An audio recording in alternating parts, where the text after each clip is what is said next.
பிஸ்மில்லா அல்ஹம்துலில்லா வஸ்ஸலாத்து வஸ்ஸலாமு அலா ரசூலில்லா வல ஆலிஹி வஸஹ்பிஹி அஜ்மஈன் அம்மா பாத். சில குழந்தைகளா, அஸ்ஸலாமு அலைக்கும் வரஹ்மத்துல்லாஹி வபரகாத்துஹு. எல்லோரும் எப்படி இருக்கீங்க? நல்லா இருக்கீங்களா? இன்றைக்கி என்ன பார்க்க போகிறோம்? குரானில் நம்ம அரபி வார்த்தைகள் ஓதுறோம் இல்லையா, அதுக்கு நம்ம மீனிங்ஸை தெரிஞ்சுக்க போகிறோம். பொருளெல்லாம் தெரிஞ்சுக்கலாமா? ஓகே, இப்போது பார்க்கலாம்.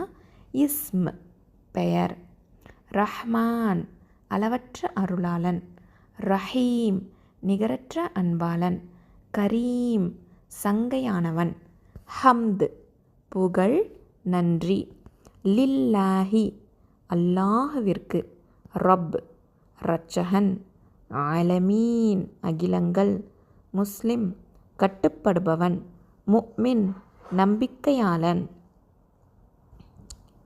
முஃமின் நம்பிக்கையாளன், முஷ்ரிக் இணை வைப்பவன், காஃபிர் இறை மறுப்பாளன், சாலிஹ் நற்செயல் புரிபவன், ஹல் இருக்கிறதா, நானா, இருக்கின்றீர்களா, வேண்டுமா போன்ற வினாச்சொல், கேள்விக்காக பயன்படுத்தக்கூடிய ஒரு சொல் இது ஹல் அப்படிங்கிறது.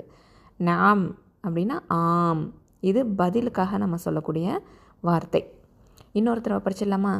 இஸ்ம் பெயர், ரஹ்மான் அளவற்ற அருளாளன், ரஹீம் நிகரற்ற அன்பாளன், கரீம் சங்கையானவன், ஹம்த் புகழ் நன்றி. இதுக்கு 2 அர்த்தம் இருக்குது, புகழ் நன்றி.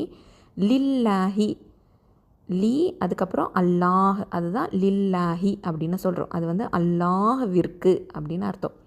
ரப் இரட்சகன், ஆலமீன் அகிலங்கள், முஸ்லிம் கட்டுப்படுபவன், முஃமின் நம்பிக்கையாளன்,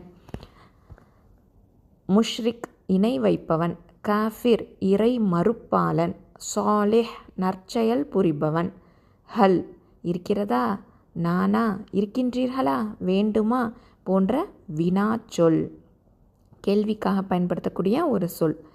நஅம் ஆம். சரியா? அதை நல்லா படிச்சுக்கலாமா? அஸ்ஸலாமு அலைக்கும் வரஹ்மத்துல்லாஹி வபரகாத்துஹு.